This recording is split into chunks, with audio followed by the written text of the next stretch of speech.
فرزند زہرا یہ حالات برے ہیں۔ کاشانۂ بصیرت ایک ایسا مکمل یوٹیوب چینل جس پر محروم بصارت کے لیے بالخصوص اور تمام افراد کے لیے بالعموم سینکڑوں کی تعداد میں اسلامی کتب دستیاب ہیں۔ لہذا گزارش ہے کہ آپ اپنی ذمہ داری نبھاتے ہوئے کاشانۂ بصیرت کو سبسکرائب کرنے کے ساتھ ساتھ بیل آئیکن کو پریس کیجیے تاکہ آپ علم کے حصول کے ساتھ ساتھ مذہب اہل بیت کی اشاعت میں بھی اہم کردار ادا کرتے رہیں۔ کاشانۂ بصیرت، کاشانۂ بصیرت، کاشانۂ بصیرت۔ فرزند زہرا یہ حالات برے ہیں۔ السلام علیکم ورحمۃ اللہ وبرکاتہ۔ سامعین، آپ سماعت فرما رہے ہیں شرح دعائے عہد، تالیف مولانا سید علی افضل زیدی قمی۔ آج ہم آپ کے سامنے اس کی تیسری ریکارڈنگ پیش کر رہے ہیں، صفحہ نمبر 39، دعا کا جملہ: وَرَبَّ الْمَلَائِكَةِ الْمُقَرَّبِينَ وَالْأَنْبِيَاءِ وَالْمُرْسَلِينَ، اور اے مقرب فرشتوں کے رب اور اے انبیاء اور مرسلین کے رب۔ اس میں کوئی شک نہیں کہ تمام ملائکہ کا ایک درجہ و مرتبہ نہیں، بلکہ ان کے مختلف درجے اور مقام ہیں، اور ان کی ذمہ داریاں بھی الگ الگ ہیں۔ حضرت جبرائیل، میکائیل، عزرائیل اور اسرافیل کا مقام باقی فرشتوں سے بلند ہے۔ فرشتوں کی ذمہ داریاں: نمبر 1، ایک گروہ عرش الہی کو اٹھائے ہوئے ہوگا۔ سورہ الحاقہ کی آیت نمبر 17 میں ارشاد ہوتا ہے: وَيَحْمِلُ عَرْشَ رَبِّكَ فَوْقَهُمْ يَوْمَئِذٍ ثمانیہ، اور اس دن 8 فرشتے آپ کے رب کا عرش اپنے اوپر اٹھائے ہوئے ہوں گے۔ نمبر 2، دوسرا گروہ انتظام کرنے والا ہوگا۔ سورہ نازیات کی آیت نمبر 5 میں ارشاد ہوتا ہے: فَالْمُدَبِّرَاتِ امرا، اور اس امر کی تدبیر کرنے والے ہیں۔ نمبر 3، کچھ روح قبض کریں گے۔ سورہ اعراف کی آیت نمبر 37 میں ارشاد ہے: حَتَّى اِذَا جَاءَتْهُمْ رُسُلُنَا يَتَوَفُّونَهُمْ، اور ہمارے بھیجے ہوئے فرشتے ان کی روح قبض کے لیے آئیں گے۔ نمبر 4 ہے، کچھ انسانوں کے اعمال لکھنے میں مشغول ہوں گے۔ سورہ انفطار کی آیت نمبر 10 اور 11 میں ارشاد ہوتا ہے: وَإِنَّ عَلَيْكُمْ لَحَافِظِينَ کِرَامًا کاتبین، جب کہ تم پر نگراں مقرر ہیں ایسے معزز لکھنے والے۔ نمبر 5، کچھ فرشتے حفاظت کے لیے ہوں گے۔ سورہ انعام کی آیت نمبر 61 میں ارشاد ہوتا ہے: وَيُرْسِلُ عَلَيْكُمْ حَافِظَةً حَتَّى إِذَا جَاءَ أَحَدَكُمُ الْمَوْتُ تَوَفَّتْهُ رُسُلُنَا وَهُمْ لَا يُفَرِّطُونَ، اور وہ اپنے بندوں پر غالب ہے اور تم پر نگہبانی کرنے والے بھیجتا ہے، یہاں تک کہ جب تم میں سے کسی ایک کو موت آ جائے تو ہمارے بھیجے ہوئے فرشتے اس کی روح قبض کر لیتے ہیں اور وہ کوتاہی نہیں کرتے۔ نمبر 6، کچھ فرشتے جنگوں میں مدد کرتے ہیں۔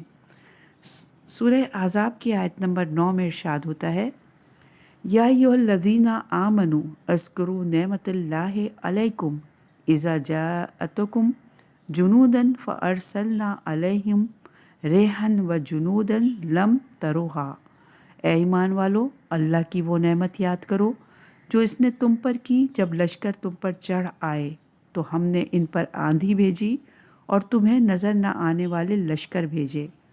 نمبر 7، کچھ فرشتے سرکش قوم پر عذاب نازل کرنے پر مامور ہیں۔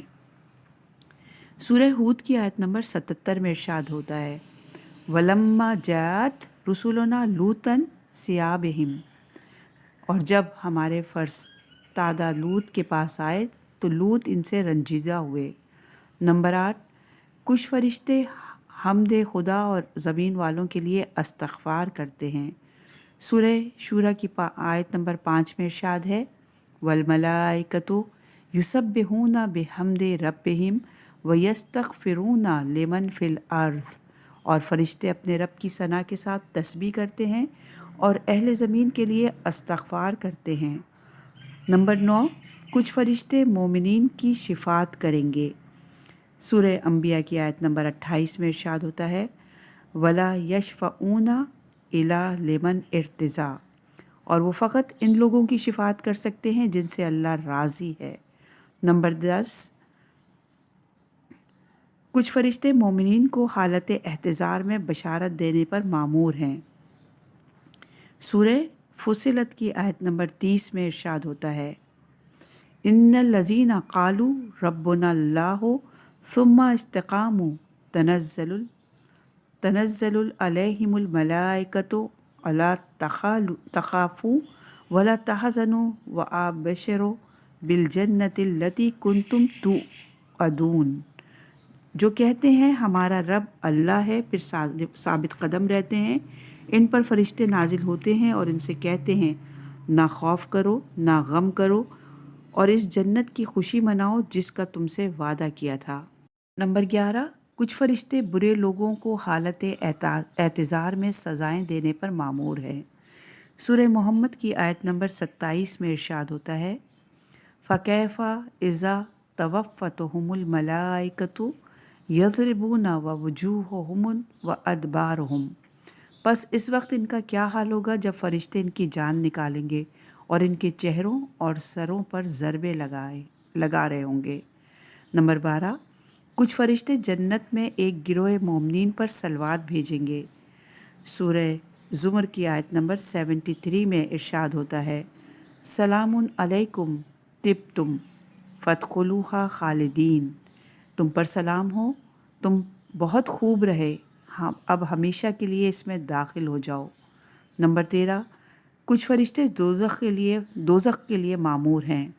سورہ مدثر کی آیت نمبر 30 اور 31 میں ارشاد ہوتا ہے علیہا 19 وما جعلنا اصحاب النار الا ملائکۃ، اس پر 19 فرشتے موکل ہیں اور ہم نے جہنم کا عملہ صرف فرشتوں کو قرار دیا۔ نمبر 16، کچھ فرشتے کفار کو جہنم میں ڈالنے پر مامور ہوں گے، اور یہ ہے سورہ زمر کی آیت نمبر 73 وَسِیقَ الَّذِینَ اتَّقُوا رَبَّهُمْ إِلَى الْجَنَّةِ زُمُرًا، اور جو لوگ اپنے رب سے ڈرتے رہے ہیں انہیں گروہ در گروہ جنت کی طرف چلایا جائے گا۔ ویسے ہمارے یہاں 4 فرشتوں کا ہی ذکر زیادہ کیا جاتا ہے کہ حضرت جبرائیل کے ذمے وحی، حضرت میکائیل کے ذمے رزق تقسیم کرنا، حضرت اسرائیل کے ذمے روح قبض کرنا اور حضرت اسرافیل کے ذمے سور پھونکنا ہے۔ فرشتے اس قدر ہیں کہ ہم ان کی تعداد کو بیان نہیں کر سکتے۔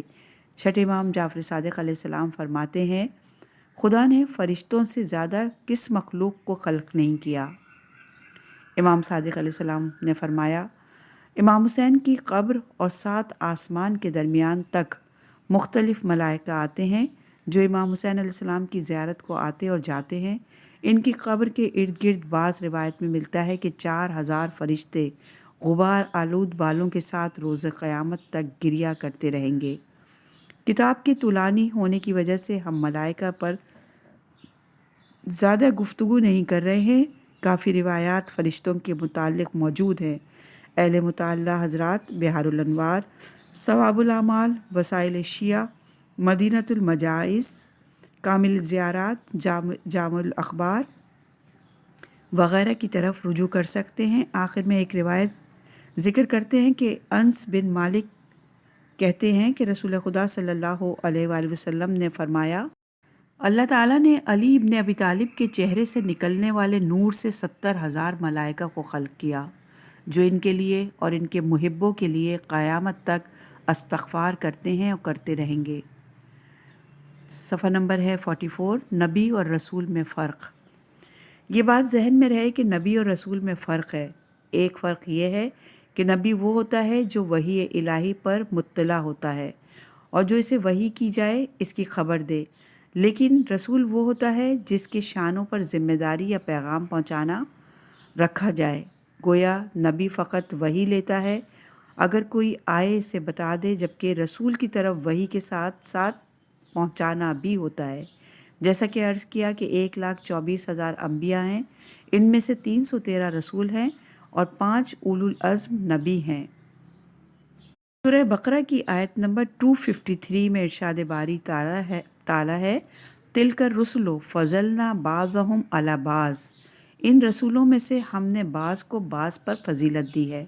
درجات کے لحاظ سے انبیاء یکساں نہیں، ان میں بعض اولو العزم اور صاحب شریعت ہیں، بعض سے اللہ ہم کلام ہوا جو ایک خاص فضیلت ہے، اور بعض کو روح القدس کی خصوصی تائید سے نوازا جو ایک منفرد درجہ ہے۔ سورہ نساء کی آیت نمبر 165 میں ارشاد باری تعالیٰ ہے رسولا مبشرا و منذرین لئلا یکون للناس علی اللہ حجۃ بعد الرسل وکان اللہ عزیزا حکیما۔ یہ سب بشارت دینے والے، تنبیہ کرنے والے رسول بنا کر بھیجے گئے تھے تاکہ ان رسولوں کے بعد لوگوں کے لیے اللہ کے سامنے کسی حجت کی گنجائش نہ رہے، اور اللہ بڑا غالب، آنے والا، حکمت والا ہے۔ انسان کی ہدایت کے لیے پہلے اس نے ہادی بھیجا، پھر ہدایت حاصل کرنے والوں کو بھیجا۔ پہلے حضرت آدم کو خلق کیا، پھر آپ کے بعد امت کو خلق کیا۔ 1,24,000 انبیاء ہدایت بشری کے لیے بھیجے گئے، پھر ایک کو توحید کا پیغام دیا، ہر ایک کو توحید کا پیغام دیا اور امت کو ایک پرچم تلے آنے کی دعوت دی۔ اللہ نے آخری نبی حضرت محمد صلی اللہ علیہ وآلہ وسلم کی بعثت کا مقصد بھی واضح الفاظ میں بیان کیا۔ سورہ جمعہ کی آیت نمبر 2 میں ارشاد ہوتا ہے هُوَ الَّذِي بَعَثَ فِي الْأُمِّيِّينَ رَسُولًا مِّنْهُمْ يَتْلُو عَلَيْهِمْ آيَاتِهِ وَيُزَكِّيهِمْ وَيُعَلِّمُهُمُ الْكِتَابَ وَالْحِكْمَةَ وَإِنْ كَانُوا مِنْ قَبْلُ لَفِي ضَلَالٍ مُبِينٍ۔ وہی ہے جس نے ناخواندہ لوگوں میں انہی میں سے ایک رسول بھیجا جو انہیں اس کی آیات پڑھ کر سناتا ہے اور انہیں پاکیزہ کرتا ہے اور انہیں کتاب اور حکمت کی تعلیم دیتا ہے، جبکہ اس سے پہلے یہ لوگ سرہی گمراہی میں تھے۔ دعا کا جملہ، اللہم انی اسألک بوجہک الکریم، اے اللہ بے شک میں تجھ سے تیرے چہرے کریم کے واسطے سے سوال کرتا ہوں۔ دعا کے اس حصے میں بندہ اپنے رب سے اس کے اسماء اور صفات کے ذریعے سوال اور طلب کر رہا ہے۔ سورہ بقرہ کی آیت نمبر 115 میں ارشاد ہوتا ہے وَلِلَّهِ الْمَشْرِقُ وَالْمَغْرِبُ فَإِنَّمَا تَوَلُّوا فَثَمَّ وَجْهَ اللَّهِ إِنَّ اللَّهَ واسع علیم۔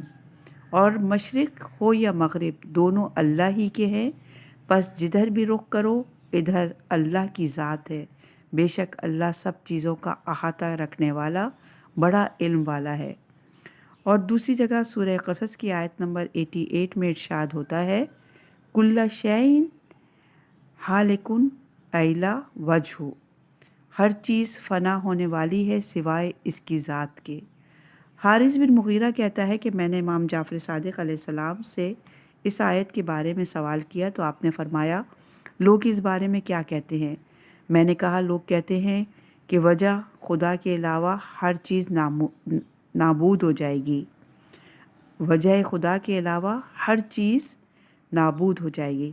آپ نے فرمایا خدا منزہ ہے، عظیم قول کہا۔ پھر آپ نے فرمایا وجہ سے مراد وہ راستہ ہے جس کے ذریعے خدا کی طرف لایا جائے، اور یہ روایت ہے تفسیر اہل بیت جلد نمبر 11 صفحہ نمبر 292 پر، اور کافی کی جلد نمبر 1 صفحہ نمبر 143، بہار الانوار کی جلد نمبر 24 صفحہ نمبر 200 پر۔ اگر ہم پہلی اور دوسری روایت میں ملتا ہے کہ امام جعفر صادق علیہ السلام نے فرمایا اور ہم ہیں خدا کے چہرے۔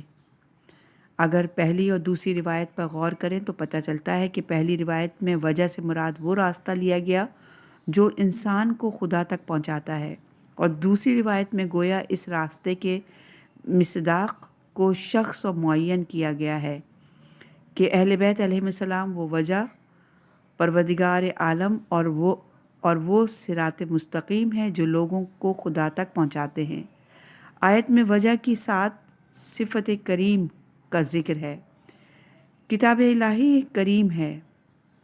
سورہ واقعہ کی آیت نمبر 77 میں ہے انہ القرآن الکریم، رزق الہی کریم ہے، رزق کریم سورہ انفال کی آیت نمبر 4 میں بیان ہے، اور سورہ یوسف کی آیت نمبر 31 میں ہے ملک کریم ہے، ان ھذا الا ملک الکریم، رسول کریم ہے، سورہ دخان کی آیت نمبر 17 میں وجاہم رسول کریم، کریم یعنی بخشش کرنے والے، بزرگوار، بندوں کے گناہوں سے درگزر کرنے والے۔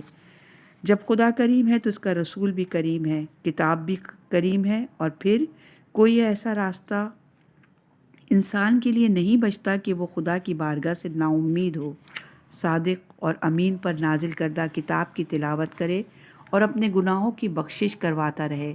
لیکن یہ انسان ایسا ہے کہ جس کے لیے خدا فرماتا ہے سورہ انفطار کی آیت نمبر 6 میں یا ایھا الانسان ما غرک بربک الکریم، اے انسان تجھے کس چیز نے اپنے کریم رب کے بارے میں دھوکے میں رکھا، اس کی لازوال نعمتوں، رحمتوں اور مہربانیوں کے باوجود تجھے کس چیز نے دھوکہ دیا کہ تو اس سے لاپرواہی برتتا ہے، گویا تو اس کا محتاج ہی نہیں، اور اس کی نافرمانی کر کے تو اس سے اس قدر دور نکل گیا ہے گویا تو نے اس کے حضور کبھی جانا ہی نہیں ہے۔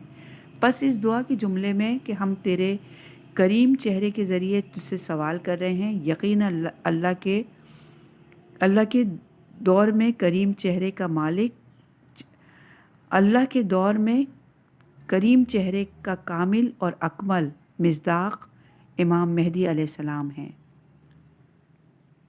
دعا کا جملہ وَبِنُورِ وَجْهِكَ الْمُنِيرِ وَمُلْكِ الْقَدِيمِ، اور تیرے روشن چہرے کے نور کے واسطے سے اور تیرے قدیم بادشاہی کے واسطے سے۔ قرآن کہہ رہا ہے سورہ زمر کی آیت نمبر 69 میں وَأَشْرَقَتِ الْأَرْضُ بِنُورِ رَبِّهَا، اور زمین میں اپنے رب کے نور سے چمک جائے گی، اور زمین اپنے رب کے نور سے چمک جائے گی۔ اس اشراق اور نور الہی سے کیا مراد ہے؟ اس سلسلے میں مختلف اقوال اور تفسیر بیان کی گئی ہیں جو ہم بیان کرتے ہیں۔ نمبر ایک قول یہ ہے کہ نور رب ہے، نور رب سے مراد حق و عدالت ہے کہ خدا اس دن صفحہ زمین کو اس کے ساتھ منور کرے گا۔ مرحوم علامہ مجلسی بہار الانوار میں کہتے ہیں کہ یعنی قیامت کے دن زمین عدل الہی سے روشن ہو جائے گی، کیونکہ زمین کا نور عدل ہی کی وجہ سے ہے، اور یہ روایت بہار الانوار کی جلد نمبر 6 صفحہ نمبر 321 پر موجود ہے۔ دوسرا قول یہ ہے کہ ایک ایسے نور کی طرف اشارہ ہے جو سورج اور چاند کے نور کے علاوہ ہوگا، جسے خدا خصوصیت کے ساتھ اس دن بیدار کرے گا۔ نمبر 3 تیسرا قول یہ ہے کہ زمین کے نور سے روشن سے مراد جو روز قیامت کی خصوصیت میں سے ہے وہی کشف غطا، پردوں اور حجابوں کا ہٹ جانا، حقائق اشیاء، خیر و شر، اطاعت اور عصیان، اور حق و باطل میں سے انسانوں کے اعمال کا ظاہر ہو جانا ہے۔ اس معنی میں سورہ قاف کی آیت نمبر 22 سے استدلال کیا جاتا ہے لَقَدْ كُنْتَ فِي غَفْلَةٍ مِّنْ هَٰذَا فَكَشَفْنَا عَنكَ غِطَاءَكَ فَبَصَرُكَ الْيَوْمَ الْحَدِيدُ، بے شک تو اس چیز سے غافل تھا، چنانچہ ہم نے تجھ سے پردہ ہٹا دیا، لہٰذا آج تیری نگاہ بہت تیز ہے۔ یہ بالکل صحیح ہے کہ یہ اشراق اس دن ہر چیز کے بارے میں ہوگا، لیکن ان سب میں سے خصوصیت کے ساتھ زمین ہی کا ذکر اس بنا پر ہے کہ اصلی ہدف و مقصد اس دن روئے زمین کے لوگوں کی حالت بیان کرنا ہے۔ اس میں شک نہیں کہ یہ آیت قیامت کے ساتھ مربوط ہے، اور اگر ہم یہ دیکھتے ہیں کہ بعض روایات میں حضرت مہدی علیہ السلام کے قیام سے اس کی تفسیر ہوئی ہے تو یہ حقیقت میں ایک قسم کی تطبیق و تشبیہ ہے، اور اس معنی پر تاکید ہے کہ حضرت مہدی علیہ السلام کے وقت دنیا صحن قیامت کا ایک نمونہ ہو جائے گی، اور امام برحق اور جانشین پیغمبر اکرم صلی اللہ علیہ وآلہ وسلم اور نمائندہ پروردگار کے ذریعے روئے زمین میں عدل و انصاف اس حد تک قائم ہو جائے گا کہ جیسے زمین کی طبیعت و مزاج قبول کرے۔ مفضل ابن عمر امام صادق علیہ السلام سے نقل کرتے ہیں کہ آپ نے فرمایا، جس وقت ہمارا قیام کرے گا تو زمین اپنے پروردگار کے نور سے روشن ہو جائے گی اور بندوں کو سورج کی روشنی کی ضرورت نہ رہے گی اور ظلمت برطرف ہو جائے گی۔ وہ مالک القدیم، وہ ذات الواجب الوجود ازلی ہے اور ہمیشہ سے ہے، وہ حادث نہیں کہ اسے کسی دوسری شے سے بنایا گیا ہو۔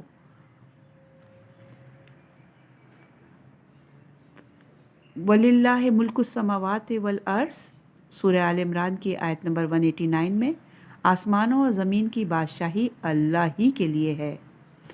دعا کا جملہ، یا حیو یا قیوم، اے زندہ اے نگہبان۔ حی خدا کی ایک ایسی صفت ہے جسے نہ نیند آتی ہے اور نہ ہی اونگ۔ آیت الکرسی میں ہم پڑھتے ہیں، اللہ لا الہ الا هو الحی القیوم لا تأخذہ سنۃ ولا نوم، سورہ بقرہ کی آیت نمبر 255 ہے یہ۔ اللہ وہ ذات ہے جس کے سوا کوئی معبود نہیں، وہ زندہ اور سب کا نگہبان ہے، اسے اونگ آتی ہے اور نہ نیند۔ اگر انسان اس حی کو اپنانا چاہتا ہے تو پہلے مرحلے میں عبد کی منزل پر فائز ہو اور پھر اطاعت کو انجام دے تو اس منزل تک انسان پہنچ جائے گا۔ حدیث قدسی میں ہے، اے میرے بندے میری اطاعت کر، میں تجھے بھی ایسا زندہ بنا دوں گا کہ تجھے بھی موت نہیں آئے گی۔ اور یہ حدیث ہے کلیات حدیث قدسی صفحہ نمبر 709 پر۔ حی کا معنی زندہ، اور یہ لفظ ہر صفت مشبہ کی طرف دوامی اور ہمیشگی پر دلالت کرتا ہے۔ خدا کی حیات حقیقی ہے کیونکہ اس کی حیات عین ذات ہے، نہ کہ عارضی یا کسی دوسرے سے لی ہوئی۔ سورہ فرقان کی آیت نمبر 58 میں ارشاد ہوتا ہے، وَتَوَكُّلْ عَلَى الْحَيِّ الَّذِي لَا يَمُوتُ، اور اے رسول اس اللہ پر توکل کیجئے جو زندہ ہے اور اس کے لیے کوئی موت نہیں ہے۔ قیوم مبالغے کا صیغہ ہے، اس کا مادہ قیام ہے، اسی بنا پر اس کے معنی ہے وہ وجود جس کا قیام اپنی ذات کے ساتھ ہے اور تمام موجودات کا قیام اس کے ساتھ ہے۔ دوسرے لفظوں میں عالم ہستی کے تمام موجودات اس کے بھروسے اور سہارے پر قائم ہیں۔ اور یہ روایت تفسیر نمونہ جلد نمبر 1 صفحہ نمبر 591 پر۔ دعا کا جملہ، اسألک باسمک الذی اشرقت بہ السماوات والارضون، میں تجھ سے تیرے اس اسم کے واسطے سوال کرتا ہوں کہ جس کے ذریعے ساری زمینیں اور سارے آسمان روشن ہیں۔ اس فقرے میں دعا مانگنے والا ایک دفعہ پھر خصوصی طور پر توحید کی طرف متوجہ ہوتا ہے اور پروردگار عالم سے اس کے ایسے اسم کے ذریعے سوال کرتا ہے کہ جس اسم کے ذریعے زمین اور آسمان روشن ہوئے ہیں۔ سورہ اسراء کی آیت نمبر 110 میں ارشاد باری تعالیٰ ہے، ایامہ تدعو فالہ الاسماء الحسنی، کہہ دیجئے اللہ کہہ کر پکارو یا رحمان کہہ کر پکارو، جس نام سے بھی پکارو اس کے سب نام اچھے ہیں۔ سورہ اعراف کی آیت نمبر 180 میں ارشاد ہوتا ہے، وَلِلَّهِ الْأَسْمَاءُ الْحُسْنَى فَادْعُوهُ بِهَا، اور زیبا ترین نام اللہ ہی کے لیے ہیں، پس تم اسے انہی اسماء حسنہ سے پکارو۔ مسمی کی عظمت اور حسن سے اسم میں عظمت اور حسن آتا ہے۔ مسمی اگر آپ کا محبوب ہے تو اسم بھی شیریں محسوس ہوتا ہے، لہٰذا آداب بندگی یہی ہے کہ اللہ کو اس کے اچھے ناموں کے ساتھ پکارا جائے۔ فریقین کی روایت میں آیا ہے کہ اللہ کے 99 اسماء الحسنہ ہیں، جو ان اسماء کے ساتھ دعا کرے گا اس کی دعا قبول ہوگی۔ روایت اہل بیت میں سے ہے کہ واللہ نحن الاسماء الحسنى، خدا کی قسم ہم اللہ تعالیٰ کے بہترین نام ہیں، اور یہ روایت بحار الانوار کی جلد نمبر 25 صفحہ نمبر 5 پر ہے۔ ان ہستیوں کی وجہ سے پروردگار عالم نے زمین اور آسمان کو خلق کیا، اگر یہ ہستیاں نہ ہوتیں تو خدا افلاک کو خلق نہ کرتا۔ رسول اکرم صلی اللہ علیہ وآلہ وسلم نے فرمایا، یا علی لولا نحن ما خلق اللہ آدم ولا حوا ولا جنتا ولا نارا ولا اسماء ولا الارض۔ اے علی، اگر ہم نہ ہوتے تو پروردگار آدم، حوا، جنت، جہنم، زمین اور آسمان کو خلق نہ کرتا۔ افلاک کی خلقت ان کے وجود بابرکت سے ہوئی اور انہی کے انوار سے زمین اور آسمان روشن ہوئے۔ جس وقت امام ظہور کریں گے تو لوگ سورج اور چاند کی روشنی سے بے نیاز ہو جائیں گے اور نور امام کی روشنی سے ہدایت حاصل کریں گے۔ یہ روایت تفسیر الاہل بیت جلد نمبر 13 صفحہ نمبر 312، بہار الانوار جلد نمبر 7 صفحہ نمبر 326 پر موجود ہے۔ زیارت جامع کبیرہ میں ہم پڑھتے ہیں اشرقت الارض بنورکم، زمین آپ کے نور سے روشن ہوئی۔